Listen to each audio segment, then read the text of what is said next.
Welcome, everyone, for this RPRN webinar today on anti-gender politics in the UK. I am very pleased to be chairing this session. I'm Aurélien Mondon, one of the RPRN co-conveners. We have three brilliant speakers today.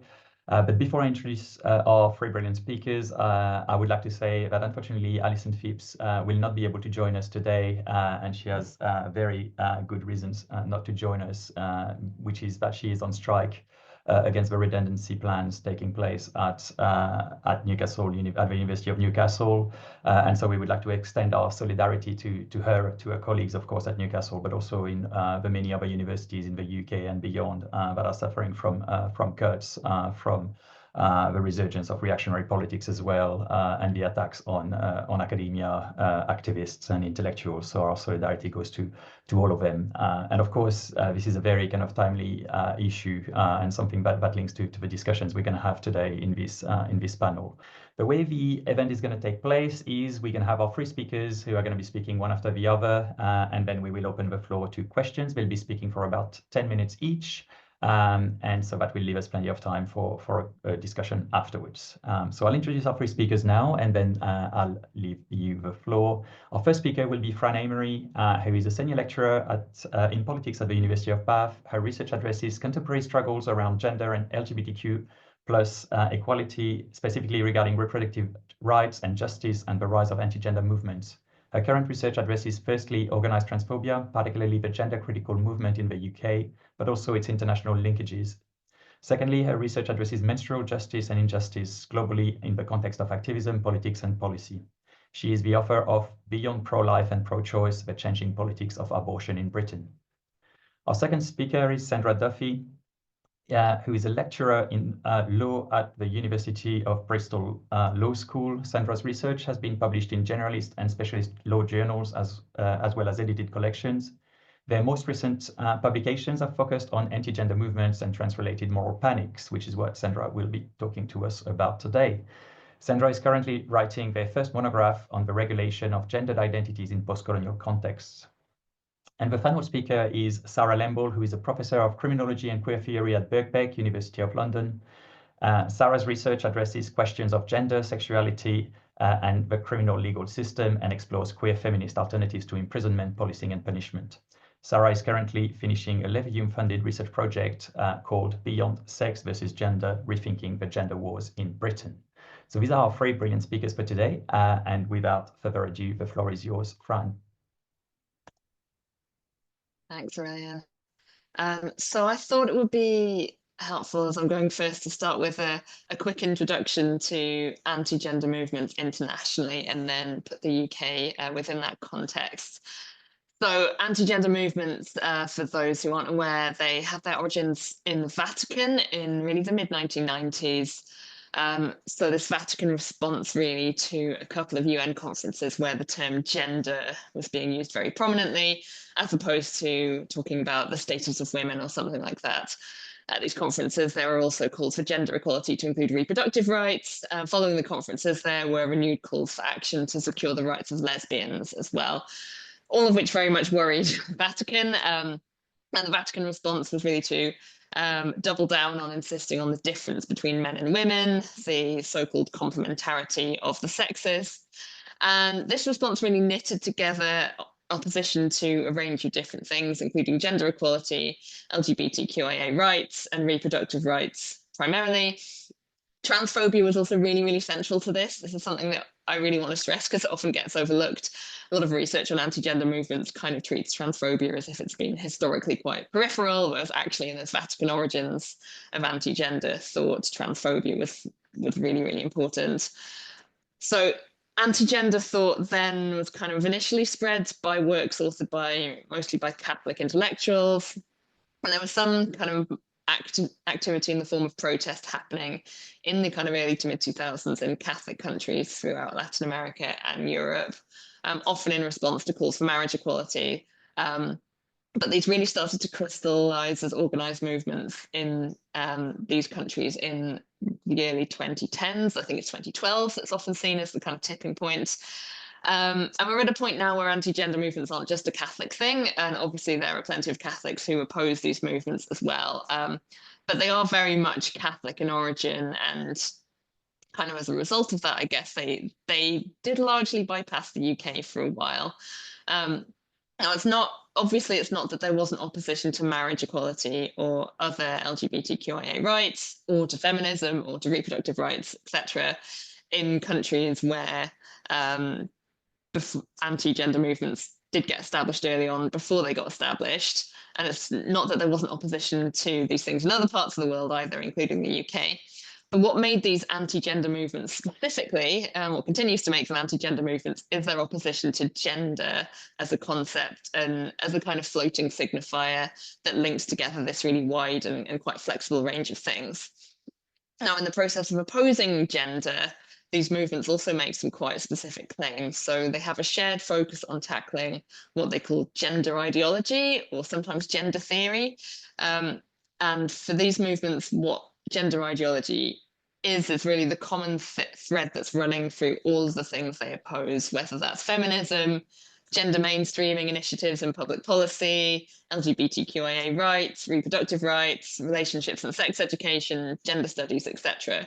And they also treat gender ideology as a kind of conspiracy. So they see it as something that has infiltrated institutions at really all levels of society, that is backed by powerful people who are using their power to sort of impose deviant values on ordinary people against their will. There's often an argument that gender ideology is being spread by institutions such as the UN and the EU as well. Something anti-gender movements do take from homophobic or older homophobic movements are their fears about threats to children. So something that's really at the forefront of their discourse is the idea of children as being innocent and vulnerable, in need of protecting, and at risk of being corrupted by dangerous adult ideas and adult sexualities. A common theme as well is that children are being indoctrinated into gender ideology in schools, which are themselves seen as being captured by gender ideology. So, like I said, the UK was kind of mostly bypassed in those earlier waves of anti-gender activity. What we did have developing, or very much present here, was an organised transphobia movement, or what's come to call itself a gender critical movement in the UK. But that, I would say, was developing at first largely separately from international anti-gender movements, in certain corners of feminists, including radical feminist activism, not just in the UK, but around the world. And it very much didn't used to use the concept of gender ideology. It did have this early focus on keeping trans women out of women's spaces. That's something that obviously very much came to fruition in the recent Supreme Court ruling. But it has really been a focus of this kind of flavour of anti-trans politics for a long time, for decades, really. So perhaps most infamously, you might have heard of Michigan Women's Festival in the United States, which in the early 90s implemented a women-born women policy, meaning only cis women were allowed into the festival, which became hugely controversial, was picketed by trans activists who created Camp Trans kind of on the outskirts of the festival. So this has been going on in radical feminist politics for a long time. But separately, really, to this anti-gender politics that started to become kind of more established, especially in Europe and Latin America in the 2010s. But over the last few years, what's become really clear is that what is now calling itself the gender critical movement has become more of a conduit for anti-gender ideas and anti-gender discourse to enter into UK politics. So internationally, you start to see some connections being made between anti-gender and radical feminist ideas in about 2016. So most notably, probably by a group called Deep Green Resistance, who are a radical feminist, but also eco-fascist organisation. And from then on, you start seeing kind of anti-gender ideas increasingly used by UK gender critical groups as well. But specifically anti-gender ideas, they didn't really become established in mainstream discourse in the UK until really the early 2020s. So I did a quick search of a few broadsheet newspapers. So it was around 2020 that the Telegraph started using the term gender ideology. It wasn't really using it before that. In The Guardian, so before 2022, you have a situation where the newspaper was talking about gender ideology, but it was being used exclusively in articles talking about anti-gender movements internationally in a way that was implicitly critical of these movements. It wasn't itself saying, oh, that gender ideology is a bad thing that we should be opposing. It was saying, well, gender ideology is something that's been made up by reactionary movements in other countries. And that usage still exists in The Guardian, but then in May 2022, you have an anti-trans opinion piece by Sonia Soda using the term gender ideology in an uncritical way. And after that, you start to see more and more opinion pieces in The Guardian and Observer using the term gender ideology. Kemi Badenoch as well started to use the term around the same time in around 2021, 2022. And that started to become much more mainstream in kind of British politics as well. So last year, before the election, the Conservative government started to indicate that schools shouldn't be allowed to teach what it was calling gender ideology. So there's been this real mainstreaming of the term in the last 5 years or so, really, which was previously pretty much exclusively used in reference to reactionary movements abroad. Now, there is one really, really important difference here, which is that in the UK, the term gender ideology is usually generally being used interchangeably with trans ideology or transgender ideology.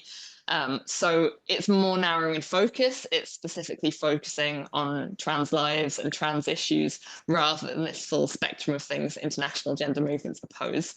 But otherwise, the claims that gender critical movements are making, they've started to adapt to a really similar format to that which anti-gender movements internationally are using. So again, they've started to talk about gender ideology as this thing that's infiltrated our public institutions.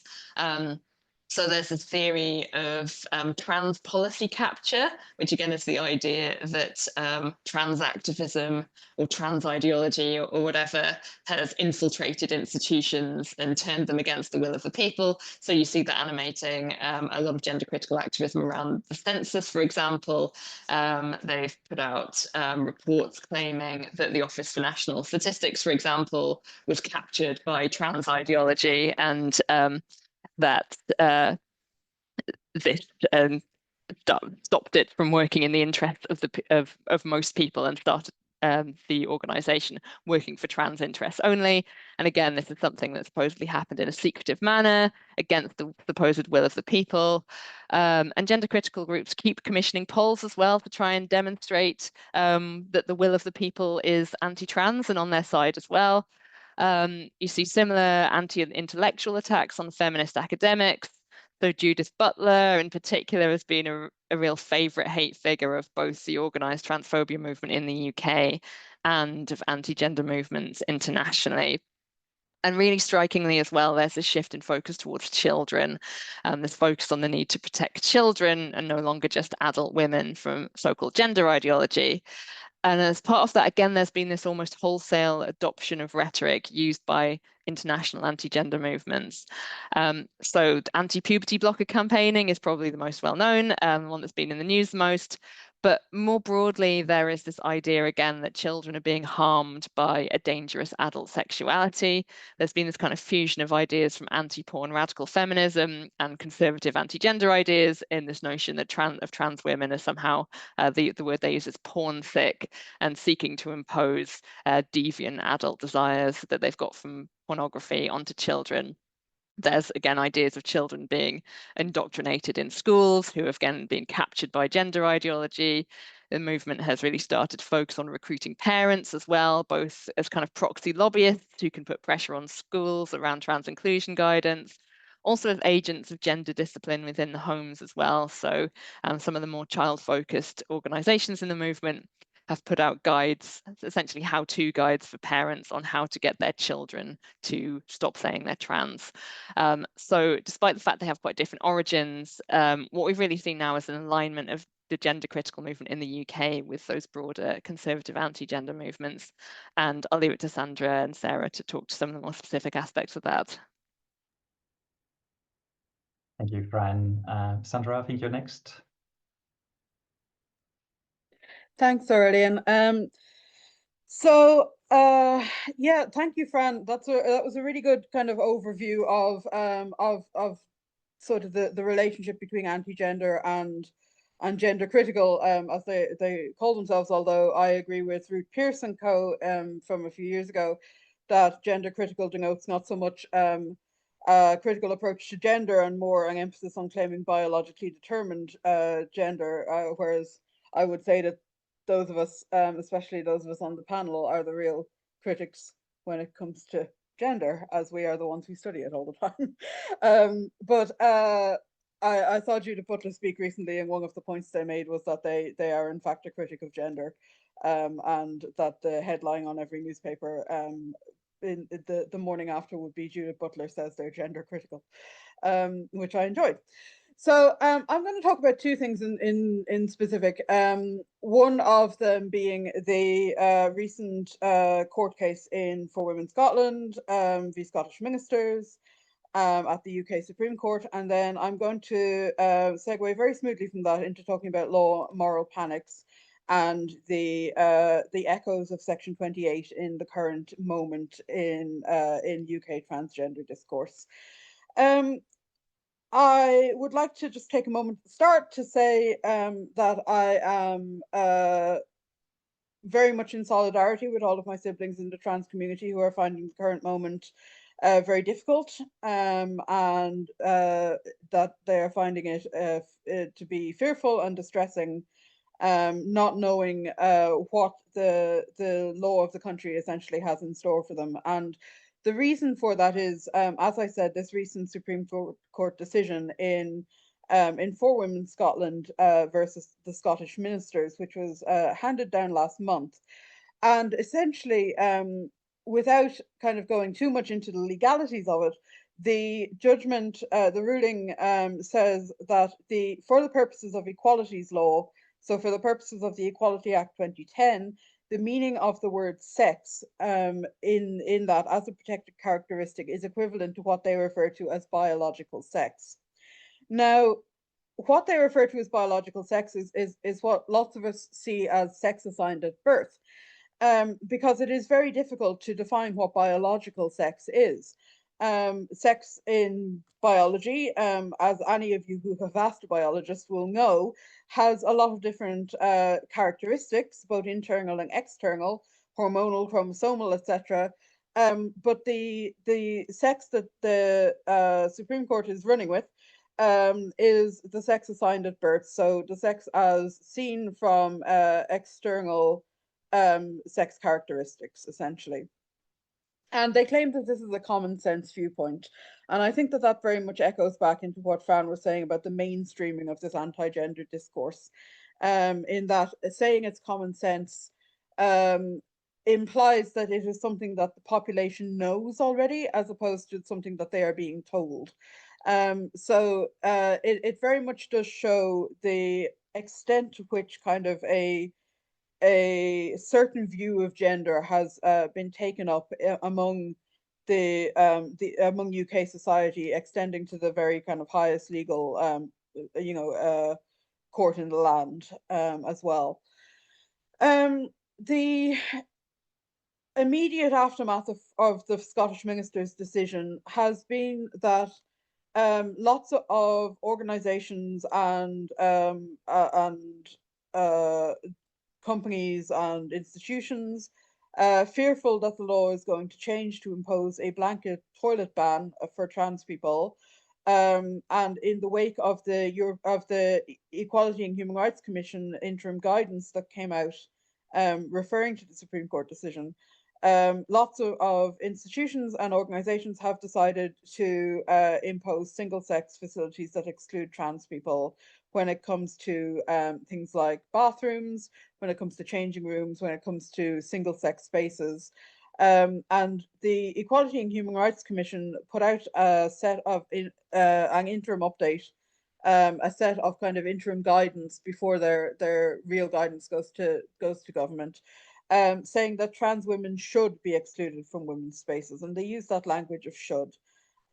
which is very worrying, I suppose, when it comes to the National Human Rights Institution. And again, just seeing that mainstreaming of a certain view of gender and a certain view of trans people as being people who should be excluded from these spaces in order, as Fran mentions, to protect women, to protect children, etc., from these sort of deviant other figures that trans people have become characterized as.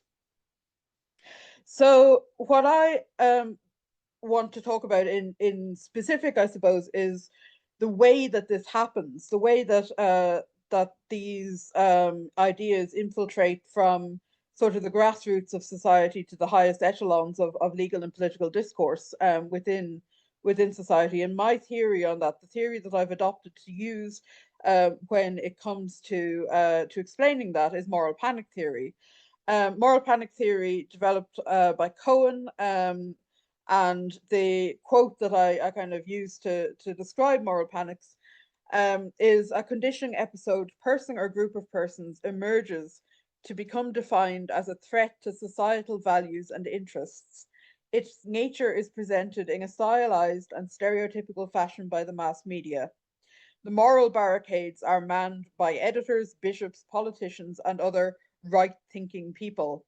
Socially accredited experts pronounce their diagnoses and solutions. Sometimes the panic passes over and is forgotten, except in folklore and collective memory, and at other times it has more serious and long-lasting repercussions and might produce such changes as those in legal and social policy, or even in the way the society in question conceives of itself.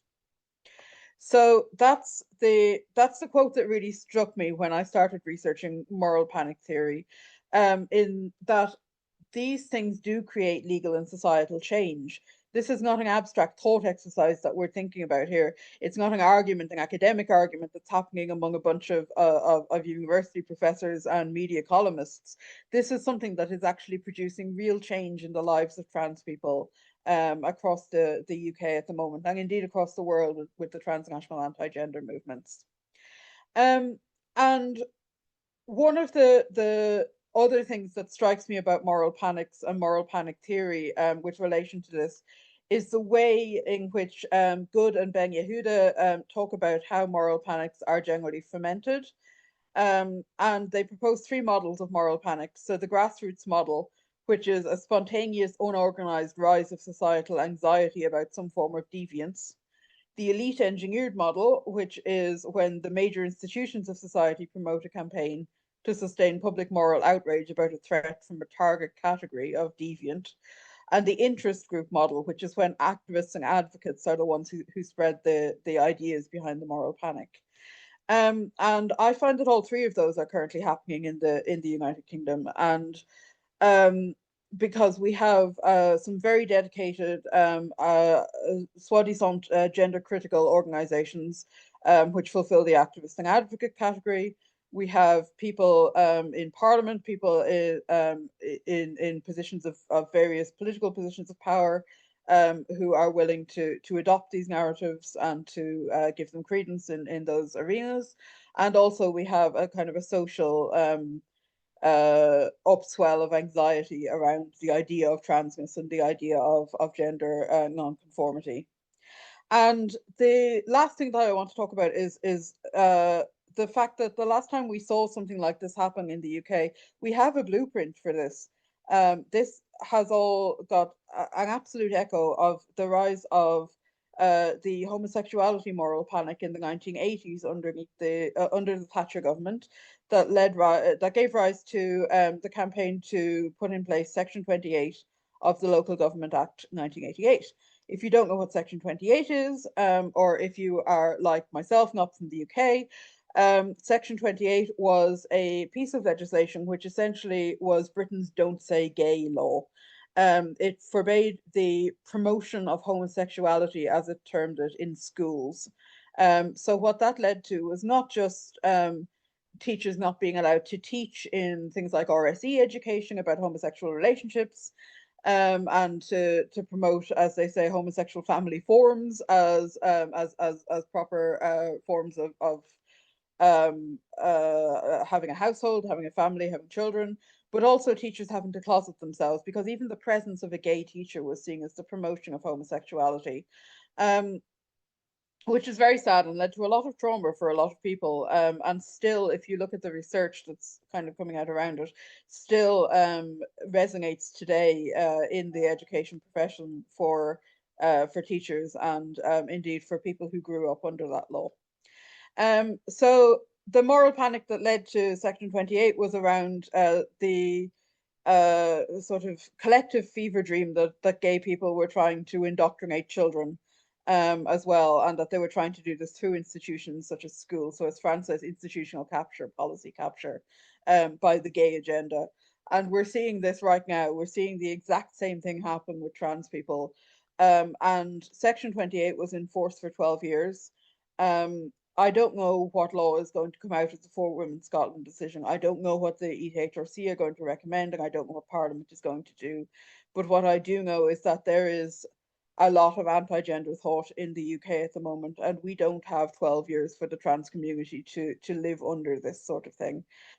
We don't have 12 years for the trans community to have to hide themselves and live in shame and in stealth and without being able to be out and proud as transgender people, for fear that they would not be able to use facilities at their workplace or in their places of leisure. So I'm going to stop there because I think I've run over my time. But I just want, basically to say we've been at this moment before, and we know where it goes, and it's nowhere good. So yeah, I'll hand back to Aurelian. Thank you very much. Thank you so much, Sandra. This is very, very powerful. As it happens, we had a demonstration on campus at the University of Bath yesterday that was really well attended, and we had some incredible speeches about the fear that people feel now, whether trans or non-binary, and it's just heartbreaking to see how quickly things have gone so badly. So our next speaker is Sarah. The floor is yours. Whenever you're ready. I think you have a presentation, Sarah, or a PowerPoint, yeah? Yes, let's just see if I can actually share it. Okay. Everyone hear me all right? Yeah, okay. That's perfect. So thanks to Fran and Aurelian for organizing this today. So yeah, I'm interested in what I would call the carceral safety politics of the anti-trans backlash in Britain. And by that, I mean, I'm interested in the way that safety claims have kind of underpinned and I think help explain the rapid rise of the anti-trans backlash in Britain. And I think it's not just any kind of safety politics, but specifically carceral, so punitive safety politics. And I'll say a bit more about that.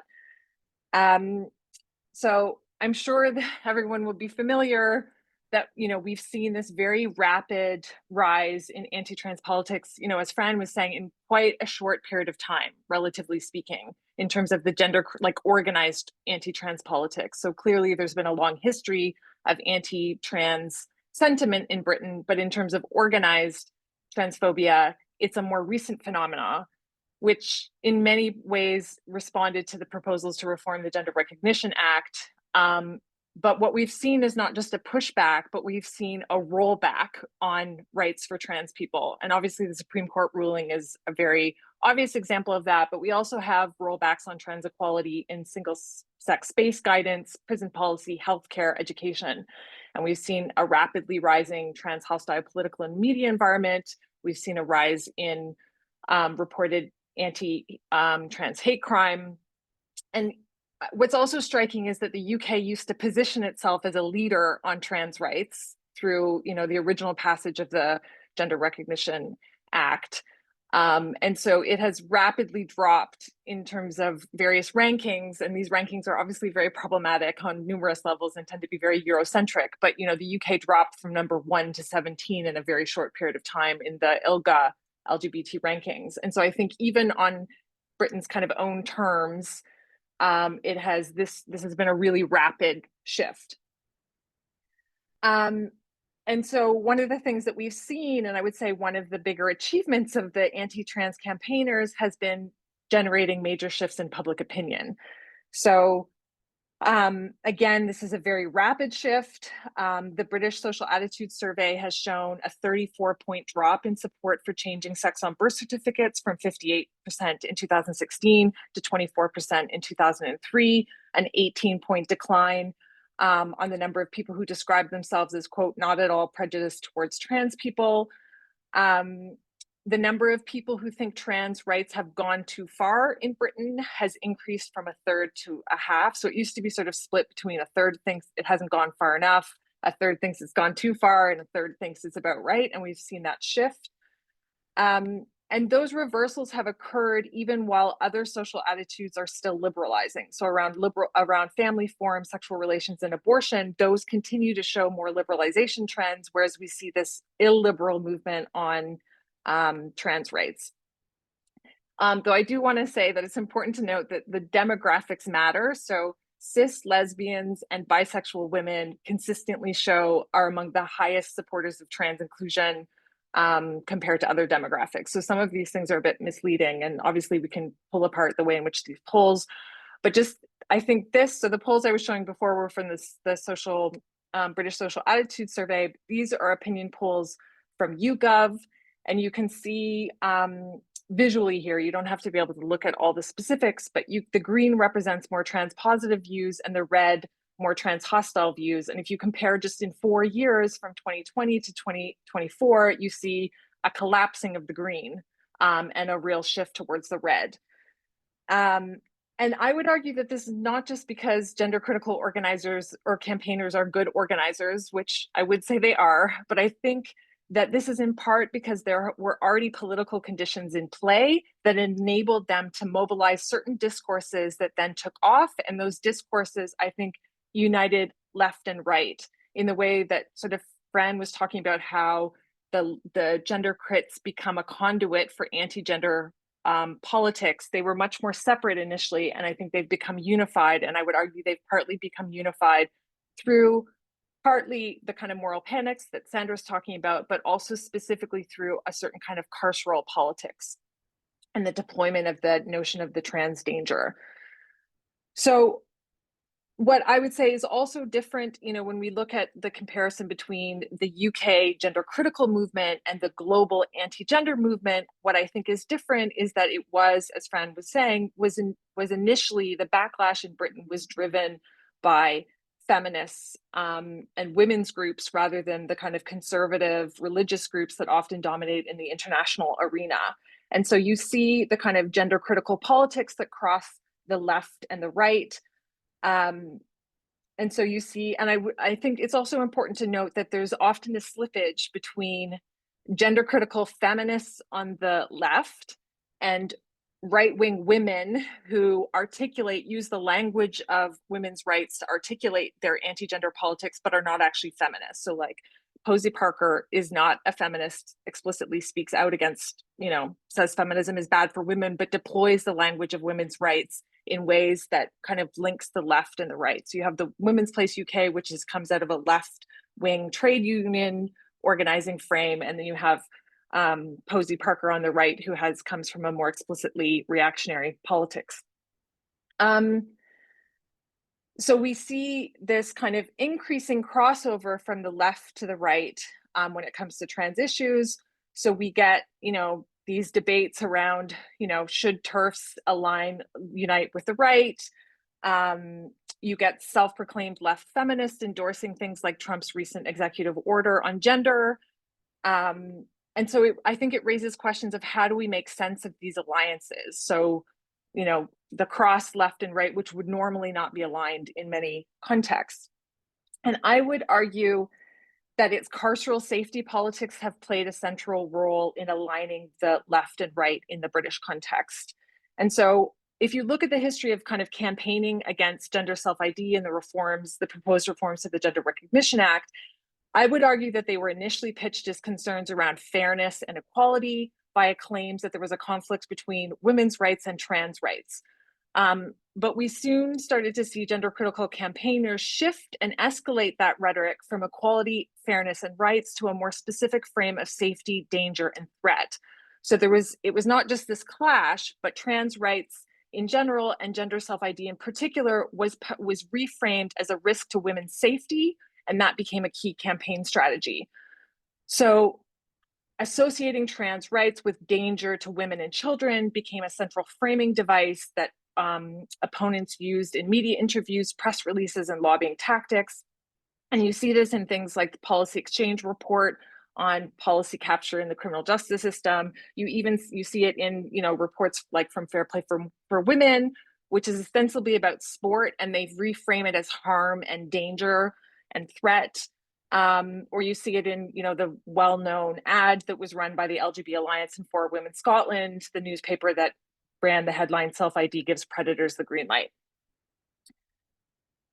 So I would argue also that key to this shift was weaponizing debates around the figure of the trans sex predator and the figure of the trans criminal. So trans prison policy and criminal justice politics around gender became a key issue.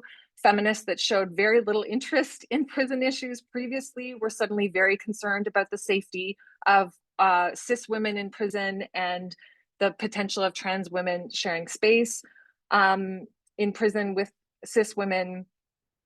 Sorry, I just lost my page. And so you also saw this dovetailing with media campaigns that used misinformation about trans prisoners and about criminal justice statistics to mobilize this kind of trans threat argument. So there were claims that up to 50% of trans prisoners are sex offenders, that trans women have male pattern criminality, that criminal justice statistics were being distorted by collecting gender identity rather than sex. All of these things can be are misleading and inaccurate, but they were taken up in the media as if they were sort of facts. And of course, there was some select cases that were taken up and weaponized, the Karen White case in England and the Isla Bryson case in Scotland. But by repeatedly associating trans people, and particularly trans women, with sexual risk, the anti-trans arguments were reframed as more palatable safeguarding concerns. And I think this strategy appealed to a wide range of political constituencies, including those across the left and the right. So then you see this kind of framework of defending women's rights that comes from both the left and the right, but it's sutured through safety grounds. So, conservatives will advocate for protecting women and on the grounds of kind of sex complementarity, chivalry, religious and nationalist grounds, protect our women. And then you see feminists arguing the safety argument on equality grounds, often leveraging experiences of sexual violence by cis men to demonize, to project upon and demonize trans women. But I would say they both converge around carceral logics. So appealing to highly racialized and class logics of innocent women who need to be protected from dangerous and risky outsiders. I would say the bad man of carceral feminism has been extended to the dangerous trans woman. And I think safety politics in many ways has been their most effective tactic. They use a lot of different tactics, but it draws people in across the political spectrum, especially because the figure of the sex offender in particular is one that is universally reviled. And I do think this is a thing that pushes the moral panics into a kind of higher order, if you will, in the sense that if you think about moral panics and the idea of protecting traditional family values, for example, is very coded as conservative, but safety can be coded as both left and right. It doesn't have that same kind of simply moral values or the moral degenerate. It's about we have to have safeguarding and protect from this kind of acute sexual danger. Okay, I was going to talk a little bit about what I think those kind of why I think the safety politics are specifically carceral that underpin it, but I think I'm just at time. So I can leave it there and we can come back to it in questions, or I can go through this, whatever you think is best. Please do if you want. Yeah, we have a bit more time, so if you Yeah. Okay. I'll just do it quickly.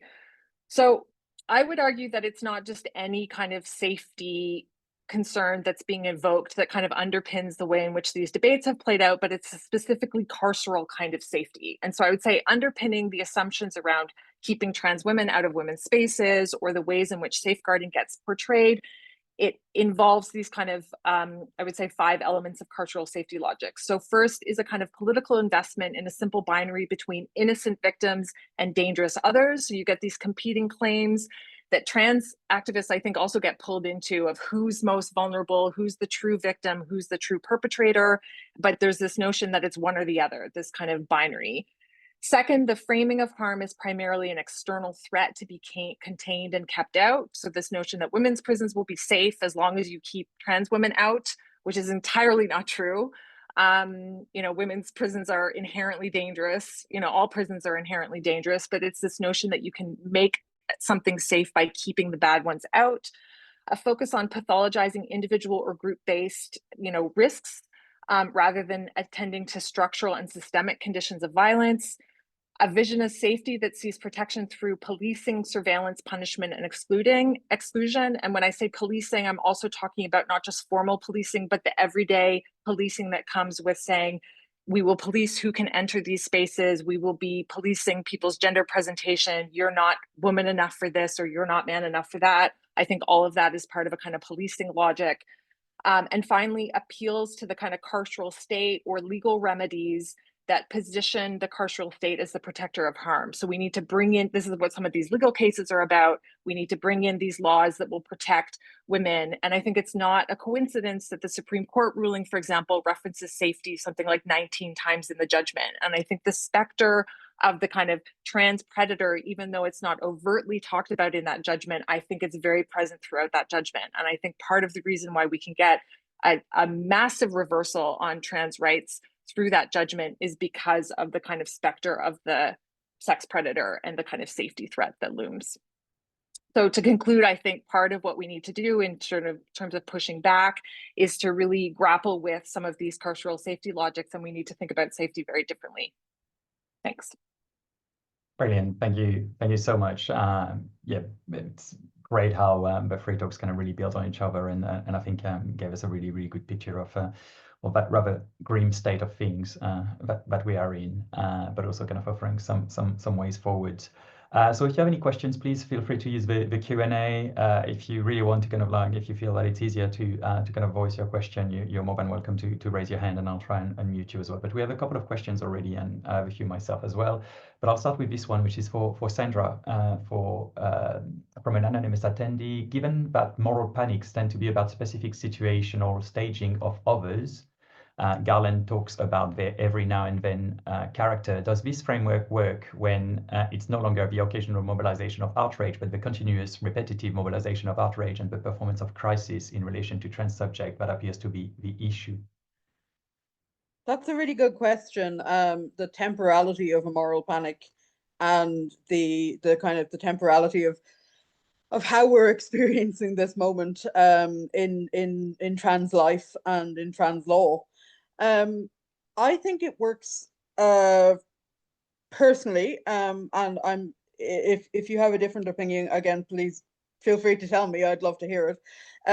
Because for two reasons. One, the way that we're experiencing this is not as a flashpoint, it's as a continual rolling series of panics. So there's a panic about sport, and there's a panic about prisons and Sarah's safety logics and that as well. There's a panic about schools, there's a panic about, and I think it works not so much in that it's not a one specific kind of situation, and I think that's where that's where this has surpassed my comparison with Section 28, in that was a flashpoint around education, and this has been a continual series of a kind of rolling. If we're, I suppose, to look at it from a temporal viewpoint, we're in a constant stream of panic, and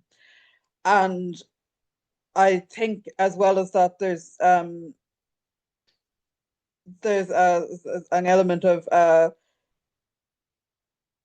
it's happening, like the moral panic's happening every now and then, or it's moral panics happen at particular times, and they involve a particular set of actors, and they involve a particular set of targets, and then this is, I feel like we're kind of in a, I feel like we're not in a time loop, but in a time freeze when it comes to this, in that we are stuck in the moment of panic, stuck in a constant and ongoing moment of crisis, that has not ended, and will not end, I think, with something like the For Women Scotland decision. So yeah, I don't know. I'm rambling a little bit. I do think it still works. And yeah, please find me either here or elsewhere if you want to talk more about this, because I'd really love to hear more about the kind of temporalities of moral panics the way you see it as well. So thank you for the question. Thank you, Sandra. The next question is for all of you, I guess, and that's one that links to one of the questions that I had as well. So Alexander Roman is asking, how do gender critical folks rationalize their alignment with right-wing figures who do not have women's best interests in mind? And the question I'd kind of like to add to this as well is on the a word that a few of you mentioned about feminism, and how some of these gender critical people consider themselves feminists, and whether we should try and reclaim the word feminist, or whether we should come to terms with the fact that feminism can also be reactionary. And I'm thinking here of the work of Sophie Lewis on enemy feminisms, for example, or Alex Charnley's and Michael Richmond's recent book as well. So yeah, a couple of questions for any of you or all of you. I could take it, or both of them. So yeah, Alex's question. Yeah, I think it's a good question. So I think the first thing to say is there are gender critical figures who don't like the alignment with the right. Just they are quite marginal, increasingly so, I would say. I think they were possibly a bit louder a few years ago, but even I think some of the figures pitching themselves, who used to pitch themselves as more moderate, and now have grown increasingly comfortable with that alignment with the right. But there were organisations like Women's Place UK, which used to be very much at the forefront of gender critical activism in the UK, and was warning about the rise of the far right and warning other gender critical feminists not to align themselves with the far right. And they actually disbanded at the end of last year. So yeah, that's taken away kind of one of those voices that was kind of more concerned about these things. For those who do align with right-wing figures, I mean, I've seen a couple of different strategies. Either they just tend to sort of rug sweep it and say, oh, but it's just a coincidence that we happen to agree on these things. I agree with Hitler that the sky is blue, but that doesn't make me a Nazi. That they'll say something like that, basically, and treat transphobia as if it's just kind of incidental to right-wing and reactionary politics, and not what it actually is, which is a really core part of those politics, and part of their agendas. So that's one strategy. And the other strategy is just to say, well, because they think that trans people are such a massive threat, they do genuinely think that trans people are the biggest threat, they're the biggest danger. Again, use this rhetoric of safety and danger, threatening women at the moment, that actually the ends justify the means, that essentially anything we do is worth it, as long as we get rid of these nasty trans people, essentially. And it's not that there are historical precedents for this, and I think this speaks to Aurelian, your question as well, that this isn't the first time that feminists have allied with reactionary figures to achieve a certain goal. Infamous example would be anti-porn feminisms in the 1980s, for example, in the United States in particular, where there were some, I think, a bit more kind of covert and limited, but certainly there were alliances between feminists and conservatives around trying to take legal action to restrict access to pornography, for example. So there are historical precedents for this.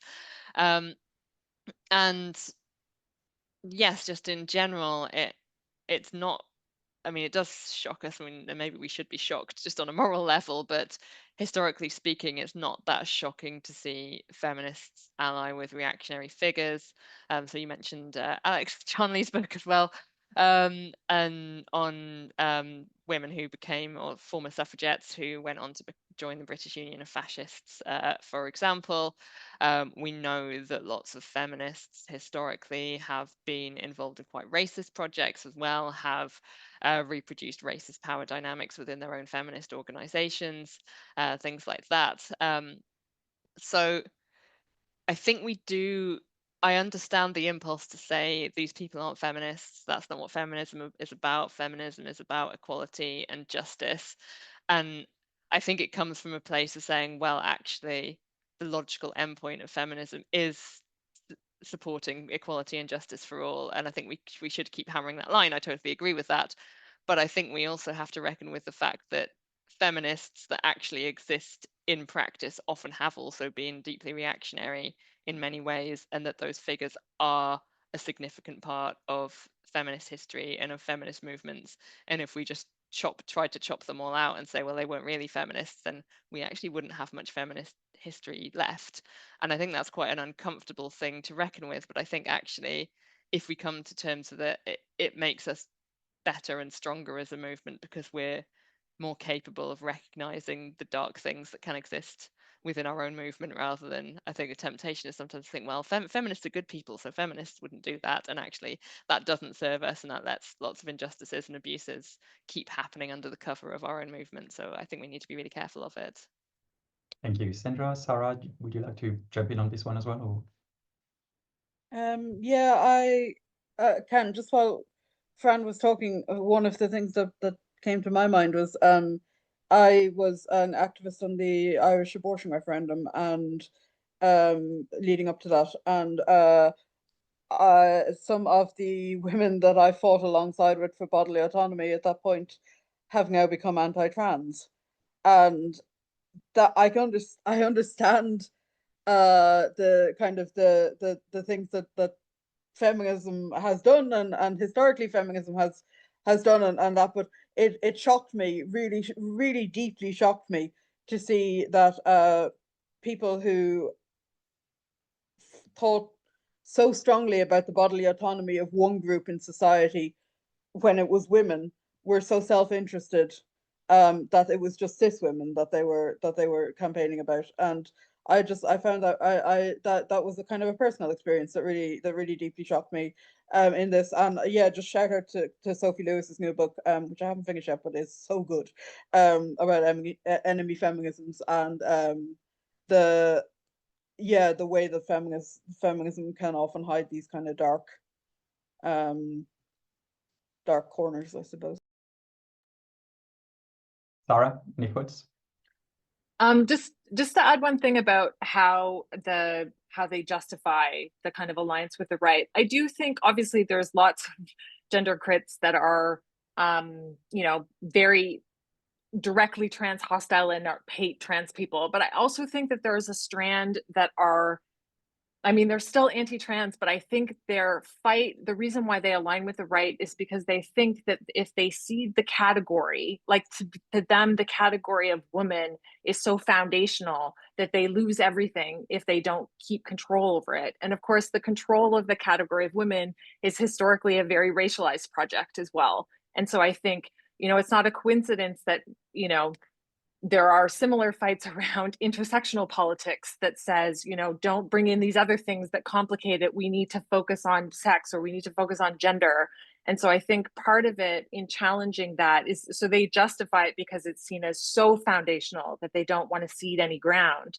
But I think trying to draw attention to the cost of that strategy, the consequences are much more far-reaching, and particularly in terms of enabling a kind of racist politic around the control of who gets to count in the categories of man and woman are also something that we need to grapple with and challenge. Yeah, brilliantly put. Thank you. Next question is, well, it's for you, Sarah, as well. It's from Alex Yates. It was interesting to hear you talk about how gender critical discourses have cut across the left and right. How should we understand the role of discourses on the left that oppose so-called, in quotation mark, identity politics, which they accuse of, quotation mark, dividing the working class in the context of UK anti-gender politics? Yeah, that's a great question. I mean, I do think that there is, I think one of the problems with the way in which, the Conservatives proposed to reform the Gender Recognition Act. And I think it's not a coincidence that they chose to do that. Of all the things they could have done, I think they did that because it was largely symbolic. It wasn't, people don't actually need a GRC for most things in their day-to-day lives.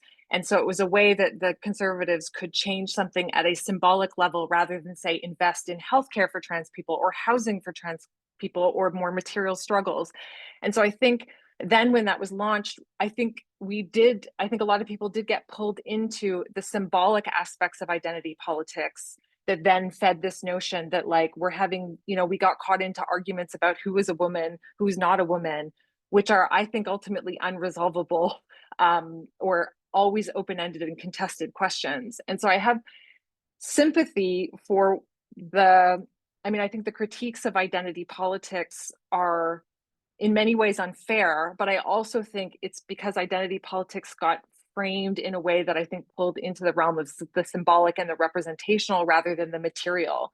And so I think the antidote to that is actually for us to reframe struggles around, and I'm trying to write about this around, we need to rethink safety away from the symbolic realm of the presence of another person makes me unsafe, to the conditions of safety that actually enable people to feel safe, which is having their basic needs met, having the healthcare, having housing, having income security, having freedom from violence. Those are very material things that I think everyone needs, whether they're in the working classes or in the middle classes. And I think a reframing around that can help us challenge this, the way in which I think identity politics gets capitulated into a kind of problematic and narrow frame. Thank you, Fran. Yeah, I just wanted to add something really quickly on that. So something I really recommend on what Sarah was just mentioning about the material dimensions of trans liberation is an essay by Josie Giles called Wages for Transition, which is massively worth a read if you're interested in these questions. And that was it.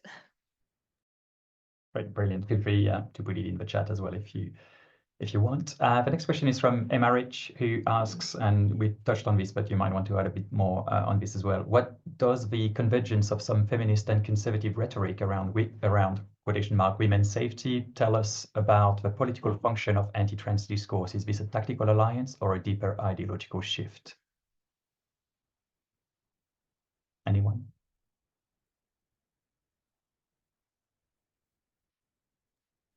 I can start if that's helpful. Go ahead, Sarah. So I do think it is a tactical alliance, but I also think it predates it. Like what I was saying at the beginning about the political conditions were already ripe for this. And I actually think it goes back to New Labour. So when New Labour shifted to a carceral politic, a getting tough on crime, and really, New Labour brought in what I would argue was a carceral consensus in Britain, where the right and the left where the left was previously critical of a kind of carceral idea about safety, they joined in with the right wing. They were trying to outdo Thatcher's right wing politics. And then you had feminists join that consensus, carceral feminists, because of funding structures and other things to do with the kind of the shift from grassroots anti-violence services into professionalized state-funded violence services. And so you get what I would argue is this kind of carceral consensus where it's normalized that the response to harm and danger is a carceral one. And so I think that's why they were able to capitalize on that in order to mobilize. And so I think in that sense, I do think there has been a deeper ideological shift, but I think it long predates the kind of anti-gender wars in terms of the last few years. I think it goes back to New Labour, really. Yeah, I think that's a very good point. It's fascinating how I think it echoes as well the kind of discourses on Islamophobia as well that kind of were created at the time as well. Next question is from an anonymous attendee. How can we cope with the pressure to be quotation mark balanced or cater to quotation mark gender critical views in organizations or workplaces now that there is a legal precedent around quotation mark gender critical beliefs being protected under the Equality Act 2010? I can, Fran, did you want to take this? You go first. I think you unmuted just before I did, so feel free. Just I suppose speaking from the law point of view, do what you how can we cope with the pressure? Simply put, it is quite difficult at the moment for a lot of trans people working in various places. but if you are a trans person asking this, solidarity. If you're a cis person asking this, we need to comply with the law. Of course we do. But if you are, I had a conversation with a colleague earlier where we were talking about kind of this, and it needs to be we need to offer support to our trans colleagues and our non-binary colleagues, and we need to say to our cisgender colleagues, I suppose, that that they need to kind of step up and provide that support. I'm not sure about the where. Yeah, I'm reading this question very much as how can we cope with the pressure. I'm reading it very much as a non-binary person, and I'm reading it very much as someone who is sometimes finds it a little difficult to cope with that pressure. But I suppose the thing is, we live in a society where the law is what it is, and we need to comply with that as well. So please don't feel that legal protection means that you are not also important or protected, I guess is. Yeah, sorry, that got a little personal there, but please, Fran, if you want to. Yeah, I mean, I think this is such a difficult one now because we've been trying to make the case for years that these are hate movements essentially, but it's very difficult when they've been mainstreamed to the extent they have, that they have the Supreme Court essentially siding with them, that they're being quoted in major newspapers. And yeah, like just the general mainstreaming of them, it does make it really difficult. But I think specifically when it comes to like the Forstater ruling, which this question is referring to, the protection of gender critical beliefs under the Equality Act, and Sandra, as the legal scholar here, please correct me if I'm wrong, but my understanding is that's actually very narrow. So people understand that ruling as meaning that, oh, gender critical beliefs are protected, but actually what the ruling defines as gender critical beliefs is fairly narrow, and it's just something about the meaning and importance of sex in very specific circumstances. So I think that is just taking the legal angle. That's one thing to stress to organizations, that actually that ruling doesn't mean that you have to let people harass trans people on site. I think the judges were in fact quite clear that things like dead naming and other forms of transphobic harassment are still unacceptable, and workplaces still should be taking actions to prevent them. But yeah, I mean, just the broader problem is that there's almost been this fear campaign by the gender critical movement. They really are trying to scare organizations into complying with these kind of rulings, and the recent Supreme Court ruling and EHRC interpretation of that as well. They are trying to scare large organizations like universities. They are succeeding at it, to be honest, which I think is also why we need to show, just at the kind of ground level of our organizations, our workplaces, etc., that there is opposition to this as well, that they can't just get away with sort of going along with transphobic viewpoints, that actually we're also going to cause a fuss. Gender critical people aren't going to be the only ones that cause a fuss at an institutional level, and institutions need to be very much aware of that. Yeah. Can I just kind of come back in on that? Well, just you're absolutely right, Fran, that under the Forstater judgment, which tends to be what's referred to in these, the worthy of respecting a democratic society wording tends to come up, which was a quote from that judgment. Yeah, the gender critical views that are protected is that sex is binary and immutable, and it is very specific in that judgment that you are not allowed to harass people or perform hate speech or make your colleagues' lives very difficult because you have those beliefs. So the belief itself is a protected belief, but the actual but you're still not allowed to be discriminatory or rise to the level of hate speech or anything like that. So yeah, what is protected under equalities law is quite narrow, and it still does provide protection for trans people as well. Yeah. Thank you. The next question is from Marriage again. We still have a few more questions, but hopefully we'll have time to go through all of them. What kinds of language or framing have you found to be effective or ineffective when engaging with people who are not yet firmly positioned on trans issues? How do we avoid reinforcing the us versus them binary anti-gender movements rely on? It's a big one. I think I can start by just it's very much a case of reminding people of the human. It is you don't want to go down the us v them road. You don't want to go down the trans people are very different from us and they're over there in their own little class of people and their own demographic. You want to say these are people.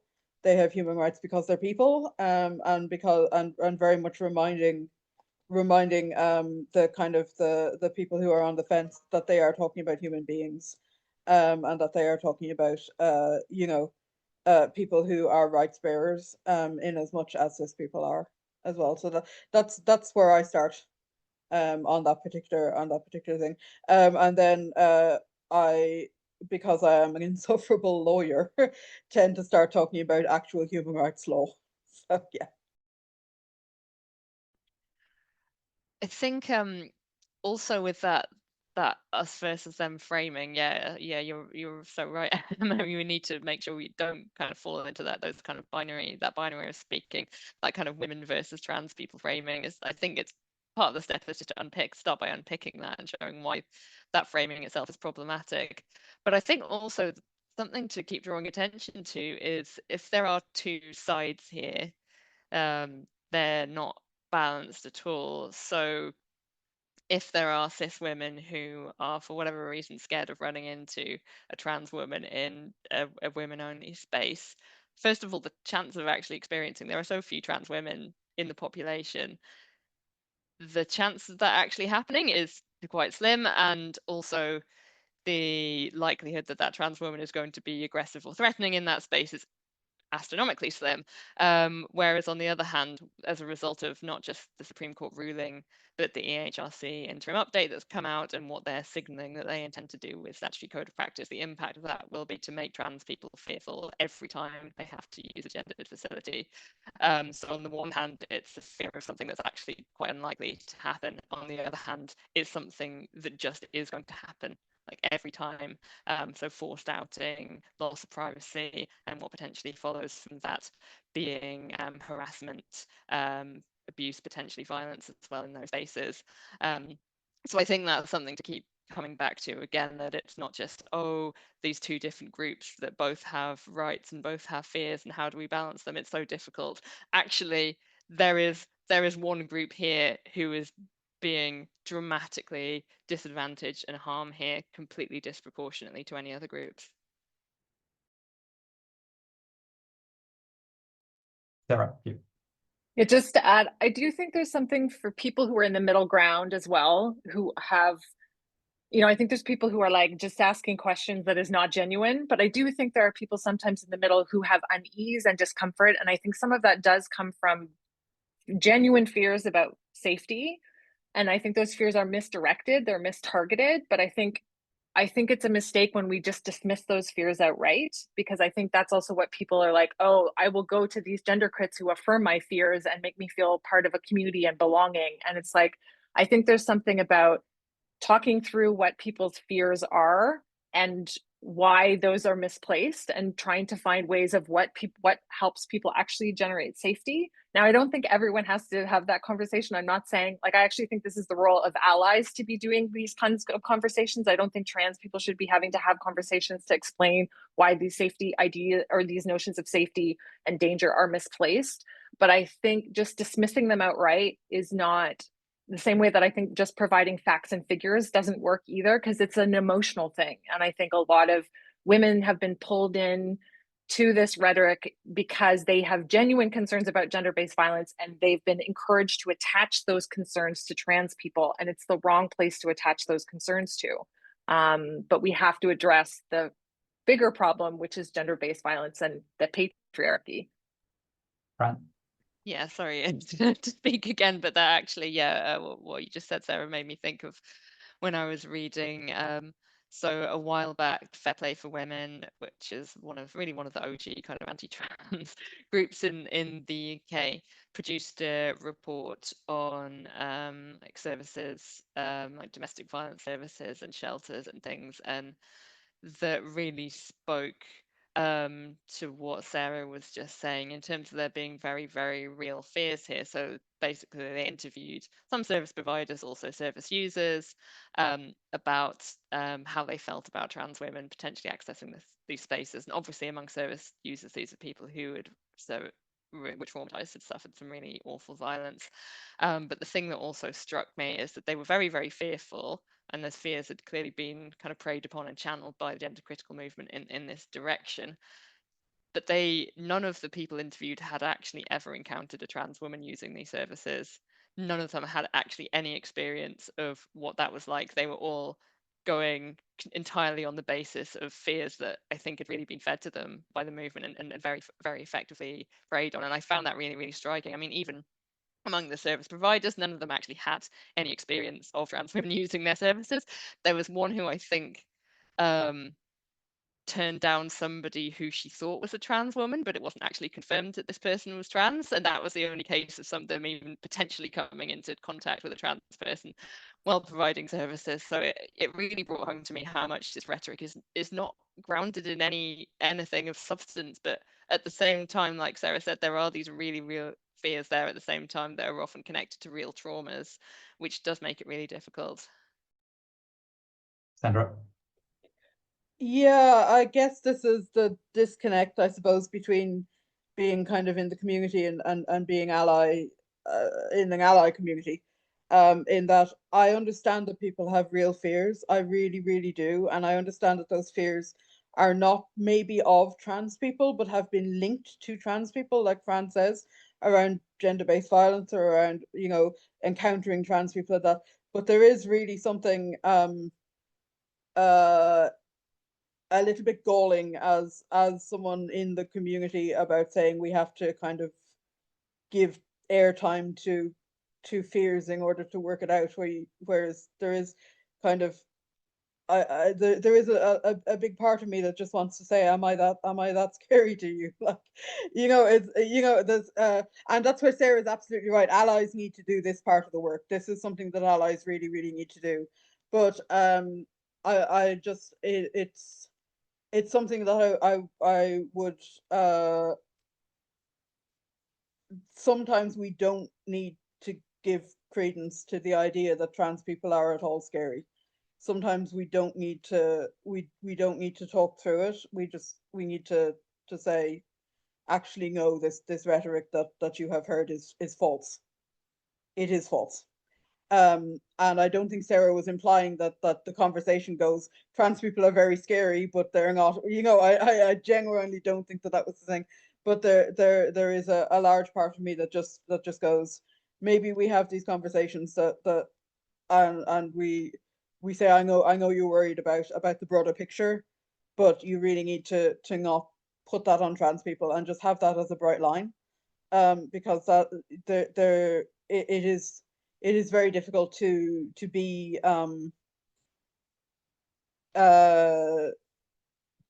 kind of hear that. Yeah, do you know, does that make any sense at all? Like that we need to just have kind of a draw a line under the fact that some of this stuff is just false, and rather than kind of talk it out, and just yeah, because even the framing of maybe you've never met a trans woman in a bathroom, and maybe if you did, she wouldn't be scary, still gives rise to that thing of just going, well, maybe the 1 out of 100 that I meet will be terrifying. You need to go, actually, no, trans women are just overall more scared of this, more scared of the consequences of law than cis women are of the consequences of meeting a trans woman. Yeah, again, I don't know if that made any sense, but yeah, just to. Yeah, no, it absolutely did. Yeah. Thank you, Sandra. Next question is more on the legal aspect again, from an anonymous attendee. What aspects of a transgender protected characteristic are not sufficiently protected under the Equality Act? Is it time to consider? Is it time we consider taking legal action to seek clarification on how the Equality Act is meant to protect trans people?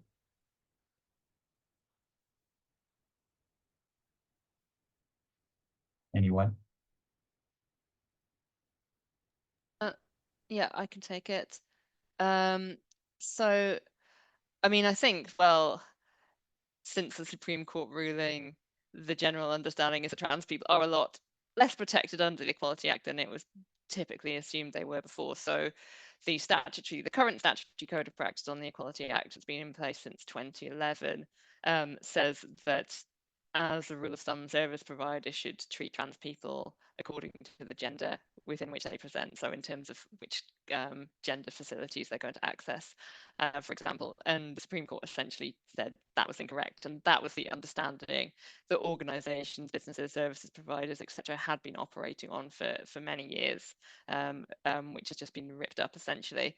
So yeah, I think we do need legal action, absolutely. I think if the Equality Act isn't clear enough in how trans people are protected, which the Supreme Court claims it isn't, then we need to amend the Equality Act to make sure that trans people's rights are protected. And we need decent statutory guidance, which is what we had. I think it was more or less sort of workable, the statutory guidance we had, but clearly the statutory guidance isn't enough on its own if legal initiative can result in it being ripped apart. So yeah, I think an Equality Act amendment is the way to go. Whether the actual feasibility of that in the current political climate obviously is a totally different story. Thank you, Fran. I'm conscious of time as well, running out, and there's a few more questions. So I'm sorry if we don't get to all of them, but I'm just going to try and kind of mix maybe two, one from Charlene Calderaro and Thomas Ojeda, about the kind of particular situation in the UK where it seems quite specific, both from Charlene's and Thomas's point of view, where the situation in the UK seems to develop in academia from feminist circles as opposed to from conservative circles, to from like right-wing think tanks and things like that. And Thomas talks about this kind of intellectual project that is at work here. It's not just an anti-intellectual, like a lot of reactionary politics is, but it's quite productive, as Thomas says, of what, and I quote, what we might call transphobic epistemologies. So the question is, what conditions in the UK education system and academic freedom policies make this presence so pronounced? And why do you think the resistance to academic transphobia from within universities also feels so difficult in the absence of a better word, I suppose? And I think that links quite well to Charlene's question, which is about, again, about the way some feminists have kind of jumped on that transphobic bandwagon as well. Is this an intellectual project, I guess we're seeing?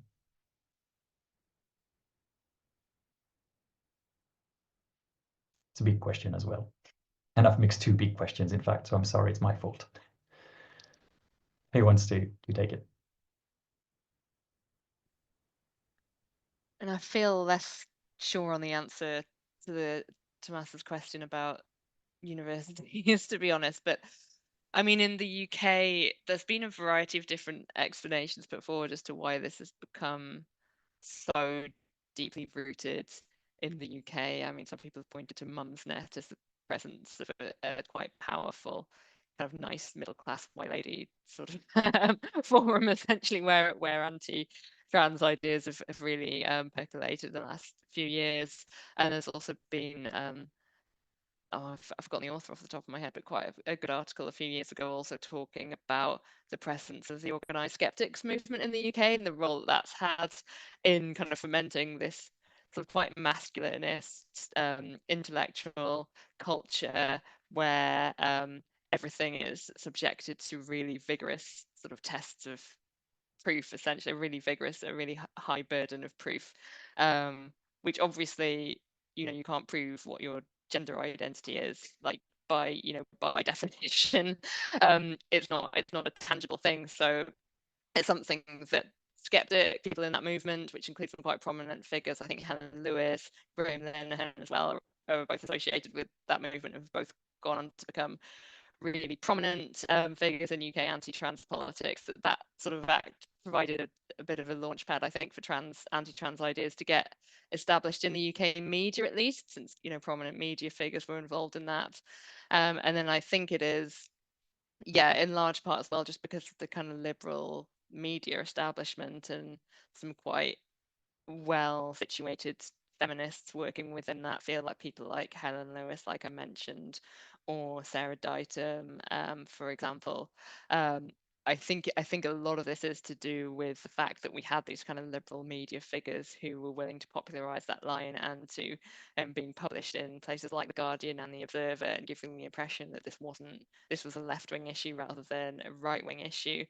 And possibly there's a link there with universities as well, just in terms of how those ideas circulated and who they circulated to, and who took them seriously as a result of where they were being circulated as well.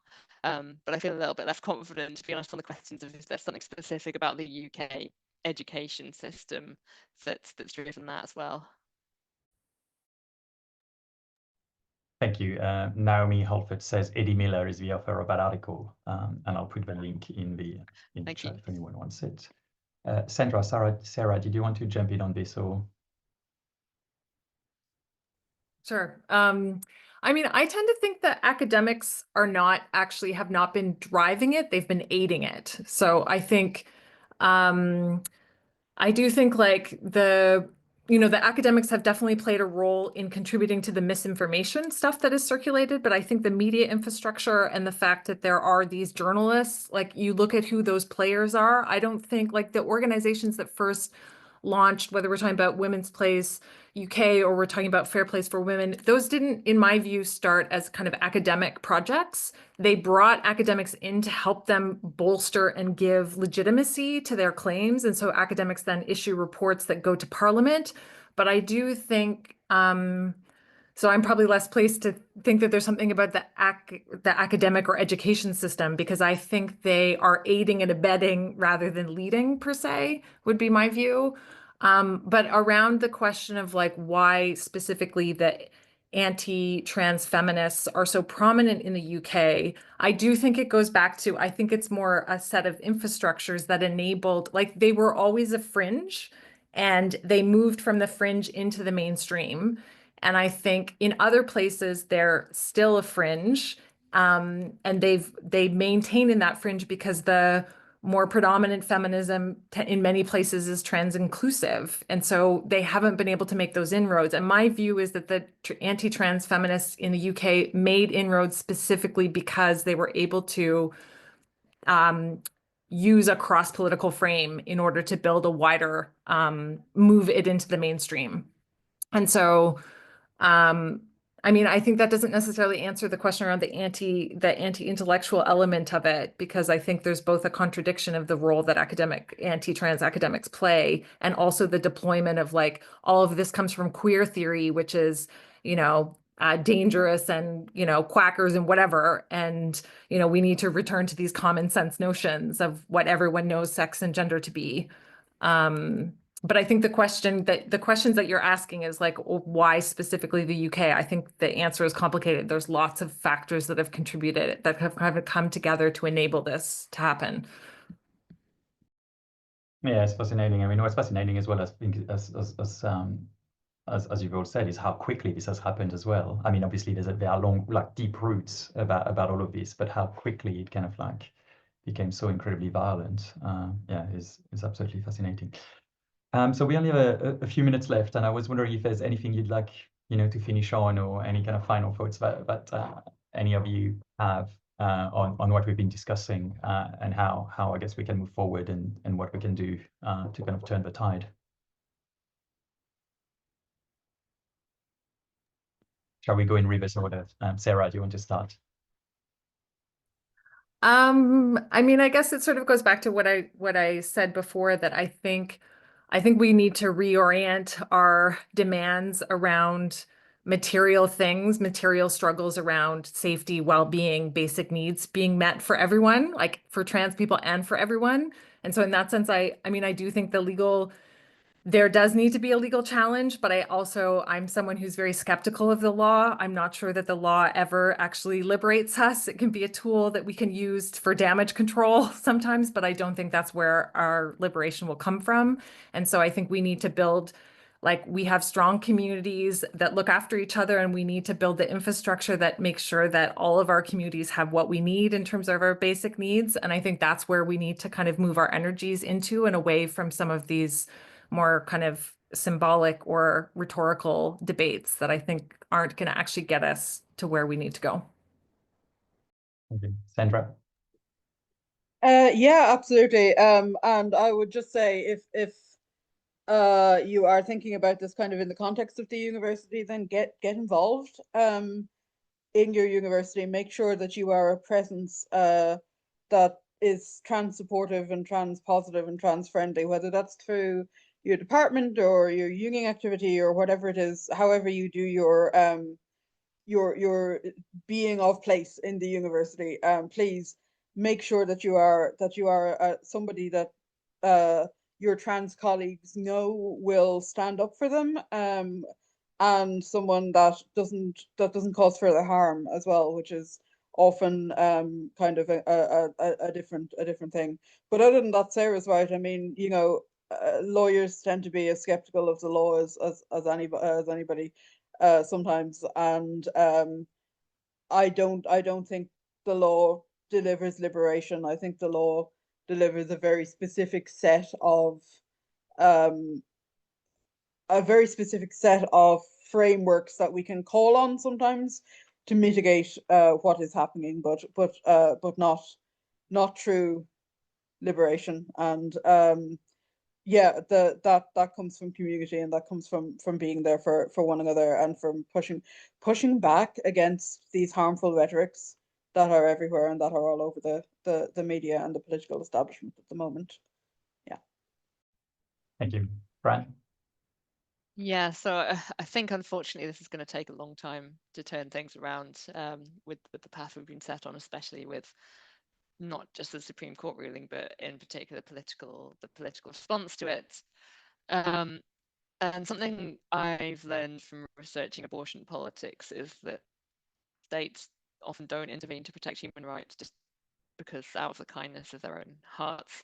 They do it because they've been forced to, either by international law, as is often the case, that's where some significant trans rights in the UK have had their origin, but also just from the ungovernability, like the unfeasibility of maintaining the laws as they were. So that's why abortion laws really changed in a lot of countries, because abortions were happening whether the state wanted them to or not, often in unsafe conditions, in ways that the state didn't have much oversight or control of as well, more specifically. And I think that's probably going to be what turns things around, particularly in terms of the governing of gendered spaces in the UK. I mean, it's already been pointed out that the EHRC guidance is pretty unworkable in practice. And I think that's part of the point. It's not necessarily meant to be workable. It's meant to scare trans people, essentially. It's meant to scare trans people out of accessing the spaces that they're already accessing. So I don't know if it's necessarily helpful just to point out the inconsistencies and go, haha, the EHRC and Keir Starmer and Bridget Phillipson are so stupid. They haven't seen any of this coming. But I think what we can do is try and make it so it becomes just such a practical headache for any institutions or bodies that are tasked with actually implementing any of this stuff, that there becomes a much broader clamour for things to change. And like I said, unfortunately, I don't think that's just going to come from trans people saying, well, this is affecting me negatively. I think it is going to have to be much broader than that. And I think I've seen calls on social media for cis allies to start wearing trans pride pins or badges saying I might be trans, things like that. Just anything to sort of increase the difficulty of policing these spaces, decrease people's certainty that they always know who's trans and who isn't, because they absolutely don't, and just really bring that unworkability of the law really to the forefront and essentially cause as many problems as possible. I think is going to have to be the strategy. Right. Thank you so much, Fran. I've just realized that no one can clap or anything like this. I don't know why it's been disabled, but so I'm sure everyone is clapping in front of their screens right now. It's been brilliant. I mean, thank you all three so much for these talks and for the Q&A. Thank you all for your questions and for staying with us until the end. It's been brilliant. We're hoping to do some more events on this topic. Hopefully we'll have Alison Phipps with us at the next one. We're also hoping to have Jess Thompson, maybe Gavin Titley as well. Lots of people have been doing work and there's resistance that is organizing. So there'll be plenty more coming. You can also catch up on the interviews that we've done with Fran, with Alison, with Sandra, Sarah. We need to do one with you, right? So to kind of complete everything, it's all on our website. I'll put the link there in case you haven't. You can sign up to our mailing list as well. You can catch up on all the webinar videos that we have on our YouTube page and so on. But thank you all for coming today. Thank you so much, Fran, Sandra, and Sarah for this brilliant talk. And there'll be plenty more to come from us at the RPRN on these issues. And yeah, hopefully we'll see you all very soon. So thank you again and have a good day.